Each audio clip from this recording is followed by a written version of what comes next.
Good morning, singers. This is your vocal tip for the day. We're going to talk about optimum posture for efficient phonation. All that means is the best posture for you to create sound in the easiest way possible. Because you can't think of your instrument as just residing here. Truthfully, your instrument is your entire body. And everything that you do in one part of your body has a domino effect and affects other parts of your body, which is why posture can really have a huge effect on how easy it is for you to create sound. So we're going to start at the very bottom, building from the bottom up. So I want you to stand with your feet hip width apart. I'm going to kind of use my hands here. So for men, it's probably pretty much how you're used to standing, with your feet hip width apart. Women, you might not be used to standing quite this broad across in your feet, so take a little step out. It's almost like that little superhero pose where, you always see those superheroes with their feet spread wide apart, their hands on their hips. It's that really strong foundation in your feet. Now I want you to just rock the weight of your body from the balls of your feet to the heels of your feet and feel that weight shift in between. And you can feel the pressure change in your feet, from the balls of your feet to the heels of your feet. Now, as you explore that shift, I want you to slowly come to a place where you feel that the balls of your feet and the heels of your feet actually share the weight of your body equally. You almost get like this little floaty, effortless feeling. That's when they're sharing the weight equally. Then moving up, I want you to just kind of take a little mental note of your knee position. You want your knees to be right underneath your hips. So you don't want them locked to the back. That restricts blood flow, and sometimes it can actually make you a little lightheaded. So make sure that your knees are loose, right underneath your hips.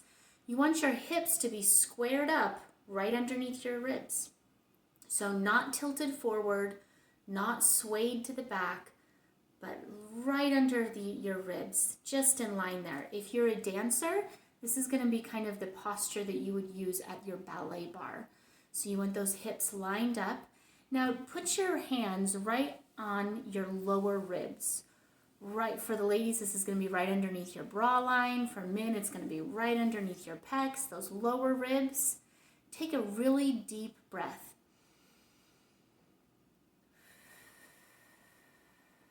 You should feel the lower ribs expand as you breathe in and then contract as you exhale. That is those intercostal muscles and the ribs expanding to make room for the lower portion of your lungs, which is where most of the oxygen can be held. And so those intercostal muscles and the ribs will expand, and then as you exhale, they will contract and contract as they support the lungs in exhaling the air. This is really the most efficient way for breathing, especially, if you're a runner, you learn to breathe really deep and low into your lungs because those lower parts of the lungs have the most potential for oxygen absorption. So you really want to breathe low, not up here in the shoulders.